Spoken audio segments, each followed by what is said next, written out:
So good afternoon, everyone. Thank you for joining us for History Adorned with our collections manager, Whitney Broadway. I'm Katie Kelly. I'm the Special Programs Coordinator here at the Orange County Regional History Center. Our organization is located in downtown Orlando, and we offer 3 floors of permanent exhibitions, renowned special exhibitions from the Smithsonian, and a variety of interactive and unique experiences and programs for guests of all ages. While the History Center is partially funded by Orange County, donations to the Historical Society of Central Florida are vitally important to the center's ability to serve the community and continue to fulfill our mission to serve as the gateway for community engagement, education, and inspiration by preserving and sharing Central Florida's continually unfolding story. Donations allow for the care and upkeep of the historic collection, presentation of special exhibitions, and offering innovative programs. So I'm going to put a link in the chat as soon as we get started here for anyone who's interested in supporting the museum and the Historical Society. And there are a variety of ways that you can do that, not just monetarily. For today's program, we are facilitating this as a webinar. So that means that our attendees do not have access to your video or your audio, but we will save some time at the end for questions. So you do have access to the chat box. So please feel free to put any questions that may come up in the chat box. I will pull those out for Whitney, and then we can address those at the end of the program for whatever amount of time that we have remaining. So before we get started, I do want to mention, for those of you who may be joining our Lunch and Learn for the first time, this is a program that we offer on the first Friday of every month.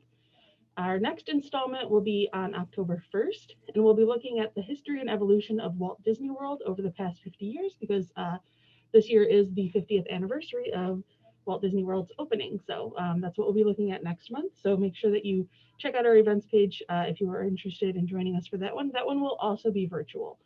So just for those of you who are interested in our Lunch and Learn program, just so you're aware, we are going to be continuing with this virtual format through December as of right now. So without any further ado, we'll go ahead and get started with things. We'll dive right in. I'm going to turn things over to Whitney. Whitney, I'm going to turn off my camera and microphone, but I'll be listening if you need me for anything. So feel free to take it away. Sounds great. Hi, I'm Whitney Broadway. I'm the collections manager at the History Center. That means I take care of all of our stuff in the collection, and we're going to be looking at a few things we have in the collection while we talk about jewelry and fashion items in this History Adorned program. So let's start in a swamp. So this is a site out near Titusville. This photo is from 1984, but in 1982, this site was slated for development. They were going to make a housing development named Windover Farms. And so they had backhoes and construction gear out here to dig up the swampy area and start to develop it. And that's when they started to discover human remains. And they called the police in, who then called archaeologists because the bones were very old.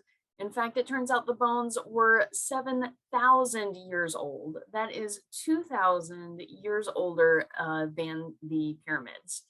So if you're not familiar with Windover Bog, like I said, it's in Titusville. It's just on the coast over there, and it's one of the most significant archaeological finds in the 20th century, in the world, really.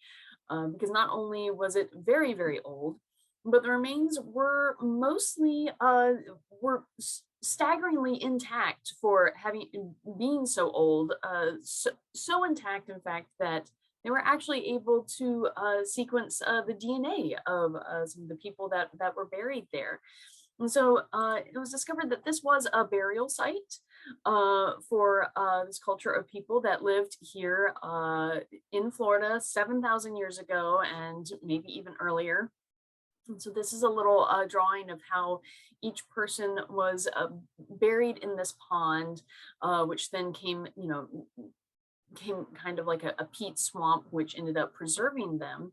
But for this program today, I specifically wanted to look at some of their the items that they were buried with, like necklaces. Several of the women were found with necklaces around their necks made out of little bone vertebrae or seeds. There's also examples of little tiny snail shells with hole punctures through them.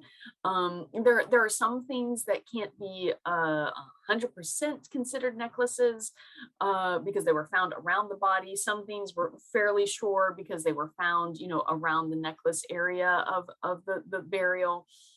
We have this shark's tooth that has holes drilled through, obviously worn as an ornament.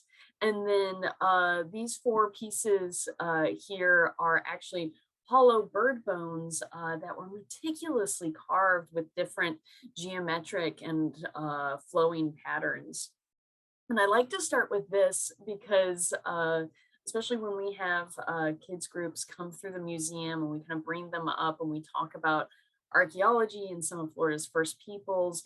And even myself, I think I kind of have an idea of what it was like to, be a prehistory human, and it just seems hard. It seems like you're just fighting to survive and to find shelter, create shelter, get food, and things like that. And I think sometimes we forget about how much time a lot of these cultures find for themselves to actually create art and adorn themselves, and that this idea of adornment and jewelry and beauty and artistry is not new. We find it everywhere. We find traces of human activity, and it seems to be really, integrated into our humanness. Moving on from there, I want to talk about the Seminole beadwork from our Seminole tribe.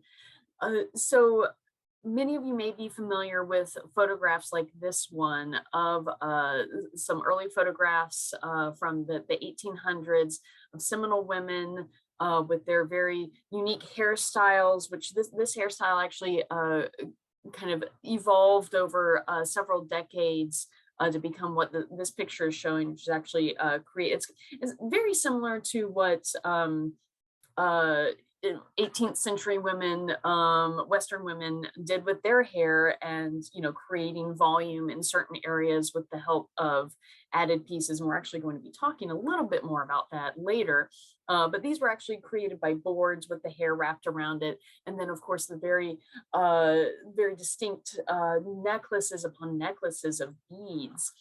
And so these beads were very important to Seminole women. It was on the Seminole Tribe website, on their page, their article by Patsy West talks about how beads would be the first thing that Seminole women bought after they finished buying their groceries. If they had any money left over, it usually went towards buying beads to add new strings. If you've heard the poem about Seminole women having one strand for every year of their life, that is nonsense written by a white woman.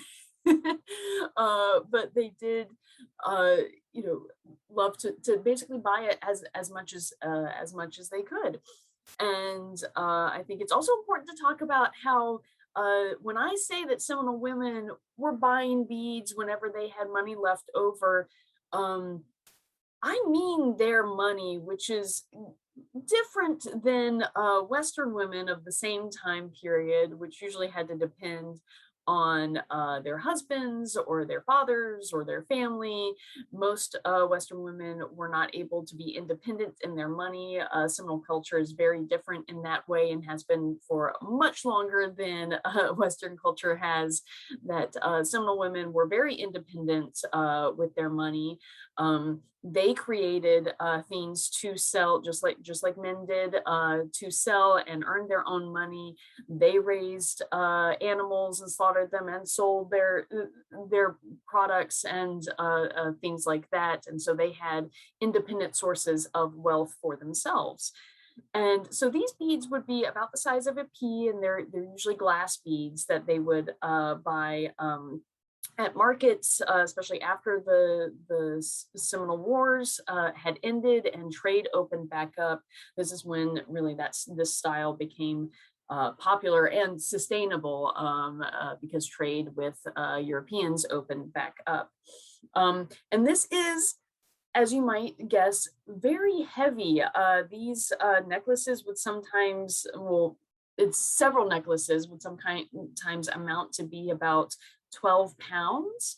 But that didn't stop. The Seminole women still had a very active lifestyle. Like I said, they were very integral, not just in, kind of more traditional Western female roles as far as like cooking and childcare, but actual, farm work. They were doing just as much work at the home, even with 12 pounds around their neck. And so I think some women did choose to sleep with their necklaces still on, but it was much more common and kind of a part of a daily morning and nightly routine to you woke up in the morning to put each strand around and bundle it up and tie it, and then at night to untie the strand and take it off and lay it usually somewhere special in a basket next to the bed, and things like that. So because this was such a heavy fashion statement and was not terribly conducive to free movement, could be uncomfortable and painful, did sometimes lead to neck pain and different issues. The style, especially in the 1950s, started to fade out of fashion, but many Seminole women who had grown up with this style continued it on well into modern day. This is Lottie Shore, who she's from the Brighton Reservation. These photos were from the late 80s, but she lived until 2000, and she continued wearing her necklaces throughout her entire life. And you also see her here. She is weaving a beadwork sash. So as well as these kind of traditional necklaces that the Seminole women love to wear, they also made a lot of artwork with beads. They wove it into sashes, onto moccasins, special ceremonial moccasins, bags, and things to sell as well. And one of my favorite pieces that we have in the collection is this collar. It's a very stiff collar. These beads are strung on some very thin wire, and so if you were to actually put it on, it would really hold its shape around your neck.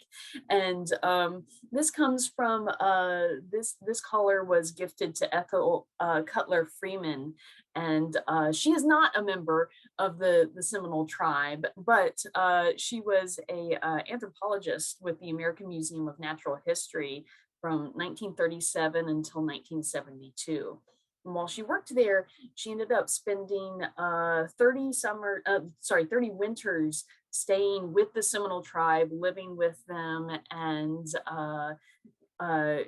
recording their culture, and her papers are at the Smithsonian. And of course, through her 30 years of friendship with the tribe, she was given lots of gifts, and this is one of them. And her granddaughter donated this to the museum. So let's move on from Seminole beadwork into hair. So hair is a very popular subject in jewelry, not so much today, but throughout history it has been. It's very common to take, I think we're all familiar with the idea of a woman cutting a lock of her hair to give to her betrothed. And a lot of times that lock of hair would be encased in like a ring like this one. Now this ring has Alexander Hamilton's hair, and this ring was created and encased by Elizabeth Hamilton, Alexander Hamilton's wife, and presented to Nathaniel Pendleton, who was his second for the duel where he was shot and killed. Um, so this is kind of a very common way to find hair worked into jewelry, but jewelry was often made from hair, such as the chain on this watch band that is completely made out of woven human hair. And these two brooches that are from our collection are also made of woven hair and attached to metal pins. So these were very popular in the Victorian era, which the Victorian era is named for Queen Victoria's reign in England, which started in the 1830s and lasted until her death in 1901, I believe. There was hair work and hair jewelry before that, but it became very popular in the Victorian era. And every Victorian woman, if you had a hairbrush, you also had a hair receiver at your vanity, and you can tell those from just a normal jar because the lid would have a very small opening so that you could, after brushing your hair, you could clean your hair out of your brush and kind of poke it into the top of that jar with your fingers. And this way, you might want to sit down with your favorite hair weaving pattern. There were lots of books and pamphlets with instructions on how to make little bows or make wreaths that had how to imitate flowers with different ways of twisting and weaving hair, human hair. Again, every time I say hair, I mean human hair. So these hair catches were normally used to make rats. If you ever heard of someone talking about someone's hair being like a rat nest, that was a literal thing in Victorian era. No, usually not actual rats would live in women's hairs, but they did basically they would take clumps of hair and bundle them up and actually use them as extra volume to create, bumps and hairstyles, which honestly is not all that odd. I think I remember, not too long ago in the 2000s, they were marketing, I think they called it the Bump It, just like a plastic piece that went right here. So you could have like that big, like Jersey Shore bump when you were putting your ponytail in. So it's still a thing, but Victorian women would usually add volume to their hair with their own hair, which is ingenious really, because if your hair doesn't completely cover it, then it just looks like some more hair back there. So these hair catches were mostly used for that, because for a lot of hair work, you need the hair to be rather straight. So a lot of the hair work was done by taking locks from inconspicuous places in the back of the hair, so that you would have nice straight hair.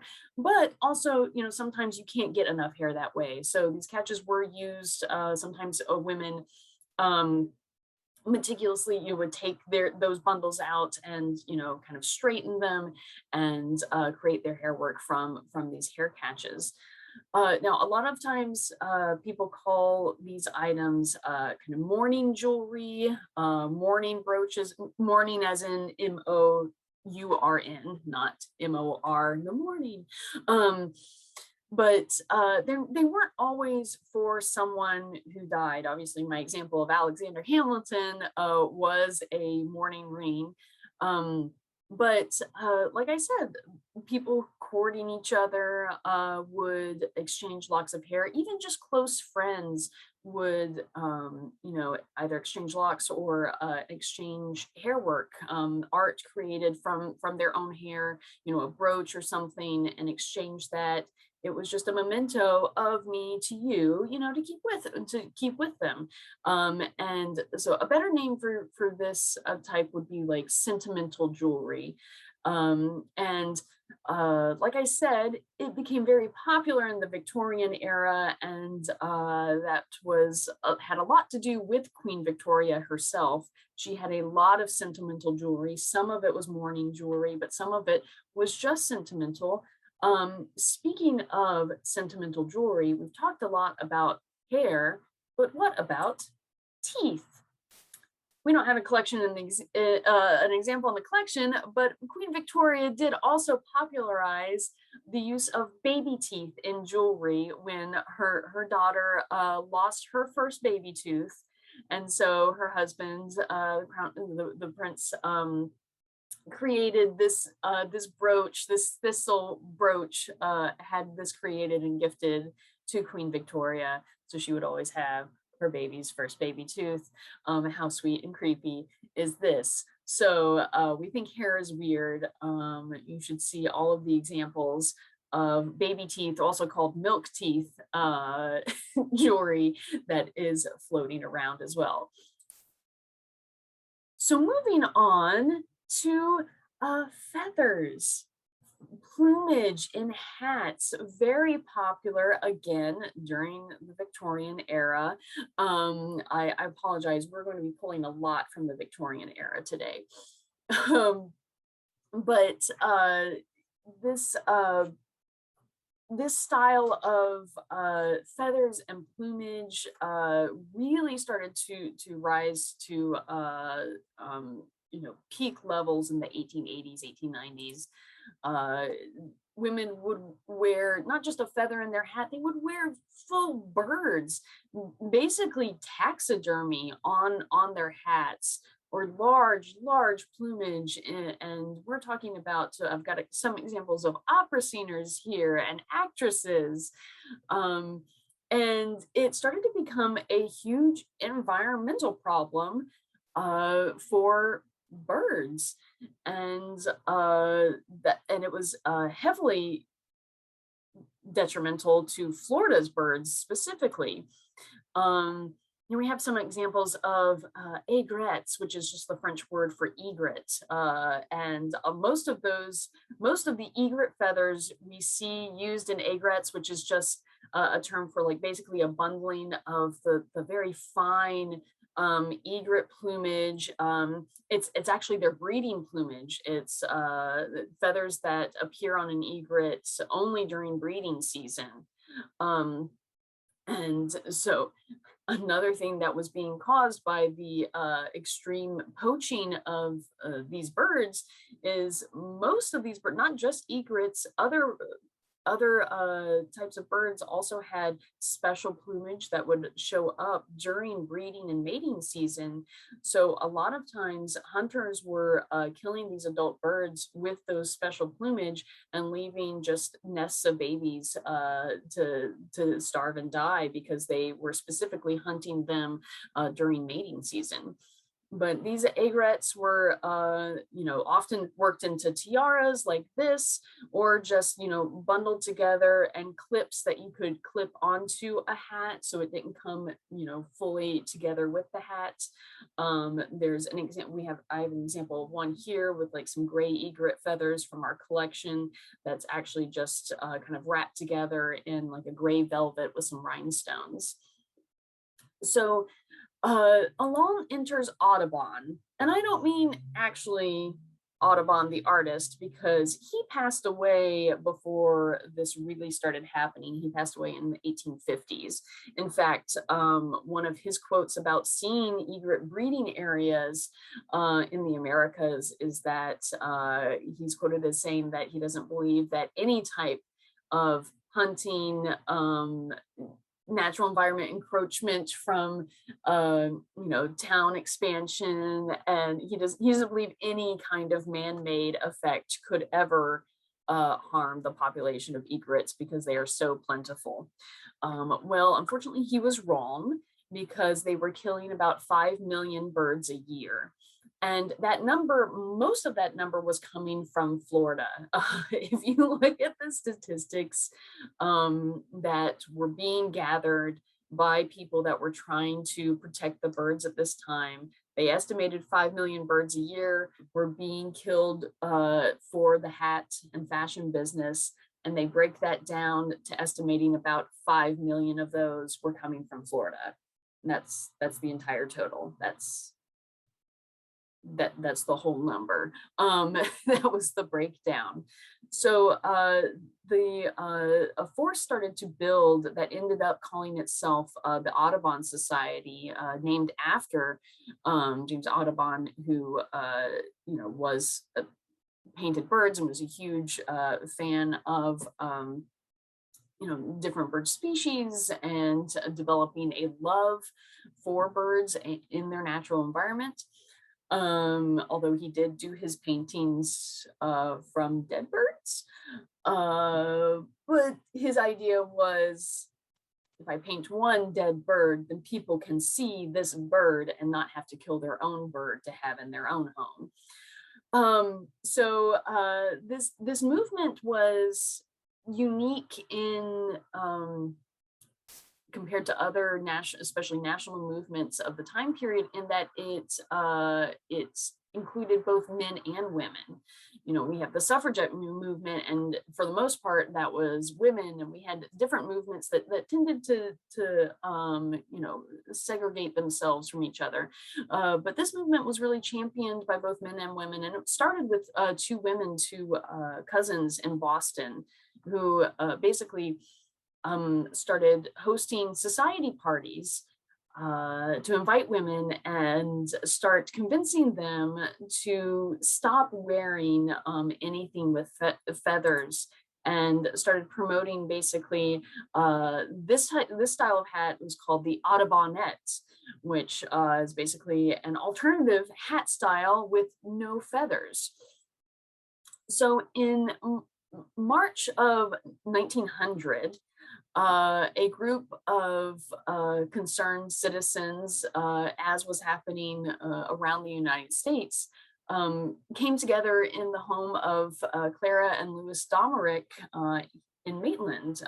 Here's a photo of it, to basically form a Florida faction of the Audubon Society. And so they came together to combat the over poaching and hunting of birds for plumage, and try to save the birds that way. Several members were very important people, in fact, such as President Theodore Roosevelt. And no, I don't mean that President Roosevelt was the member of the Audubon Society. He was specifically the member of our Florida Audubon Society, which was started in Maitland. And once he became president, he actually created one of the first bird refuges here in Florida, Pelican Island. And so there's this long history here in Florida of fighting against fashion. In fact, one of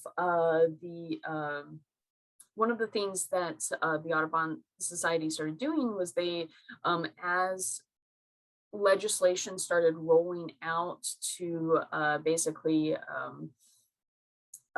try to cut down on the poaching and then the massacre of all the birds, started to roll out things like not allowing birds to be hunted and then taken across state lines and things like that. It's like normal. It was kind of slow, tiny steps. The Audubon Society started hiring people to start becoming wardens and, trying to enforce a lot of these new laws. One of those men hired, Guy Bradley, he actually used to be a plume hunter. And then he was hired by the Florida Audubon Society and worked in the Florida Keys as a game warden.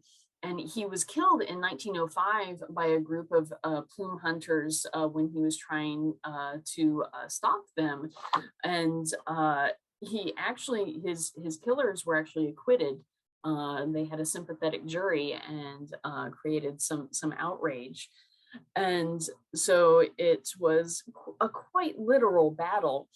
And but the Audubon Society as a whole, especially the Florida Audubon Society, because remember, Florida birds are the ones most at stake in this, were eventually successful in passing the Migratory Bird Treaty Act in 1918, which this has been still the main legislation that has protected Florida bird populations. And if you are interested in this cause or learning more about it, I encourage you to look at the Audubon Society's website, because a recent legislation has just been passed that actually very much weakens the Migratory Bird Act of 1918 and actually opens it up to companies are now able to, kill these a lot of these endangered birds again. So there is yet another piece of legislation on the docket trying to counteract of the Migratory Bird Act, if you are so interested in getting involved and looking into what's happening.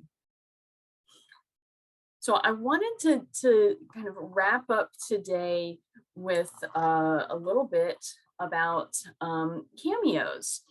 So we're probably all familiar with cameos, like we see them, we know what it is. Oh, that's a cameo. They're most usually carved, they're relief carvings out of a material that has two different tones, so that you have kind of a background color at the end of the carving and then a contrasting foreground color. And they're most usually carved out of shell, like the example here, because of the different layers of color within the shell. But they can be carved out of different precious stones, agates, and things like that. And I'm going to try. Oh no, I want to go straight to the website and it's not letting me do it. Oh well. So here, let me try one thing real quick. So if you have a cameo that was passed down to you from family or something like that, chances are it's probably a real cameo. And when I say real cameo, there's kind of this distinction, the main definition of a cameo can be very loosely applied to a lot of things, this relief carving, the difference in colors, but a real cameo in kind of the jewelry world sense is considered something that is hand carved out of a substrate like stone or shell or even glass. Glass is often carved and then painted, and that's considered a painted glass cameo. But a kind of fake or a copy cameo is something where maybe someone has poured in plastic into a mold, or even glass is used in copy cameos if it's not actually carved by an artisan, instead poured into a mold, or resin, things like that. Cameos can be created, and sometimes it's hard to tell the difference. I wore my mom's cameos for the occasion.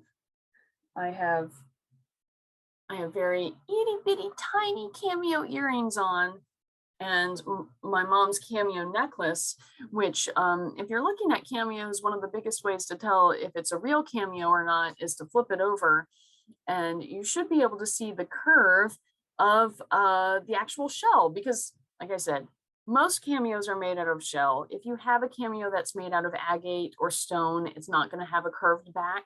But if you have one that appears, to be kind of orangish in color, or peach or pink, It's probably a shell cameo or something trying to look like a shell cameo. And if it has a curved back, you know it actually has been carved out of a actual seashell. And so we're talking about cameos because I wanted to share this lovely piece of jewelry with you that is in our collection. This was created by an Orlando jeweler named Newton Edward Blakemore. And most cameos are, well, most of them are created in Italy, but most cameos created anywhere are created by skilled artisans, but they're usually just a generic woman's face. And cameos can have more than just women on it. They can have landscape scenes, anything can be carved into a cameo, horses, but it's usually a profile image of a lovely woman. That's what a cameo usually has on it. And you know, artisans just carve these over and over, all different hairstyles, all different, you know, types of like clothing they're swathed in. And you know, you're usually buying just a generic beautiful woman on your cameo, but this jeweler in Orlando, he carved his own cameo, and it's actually a portrait of his wife, Laura Lane, and on the back he engraved it with cameo and mounting made by N.E. Blackmore, 1922. So this is one of my favorite pieces in the collection. So we wrapped up a little early. I mean, I've spoken way too fast. And of course, my video not working did not help. That's okay. Can you hear me, Whitney? Yes. Okay, perfect. So we do have a few questions. And so I just want to encourage anybody, if you have any questions about anything that Whitney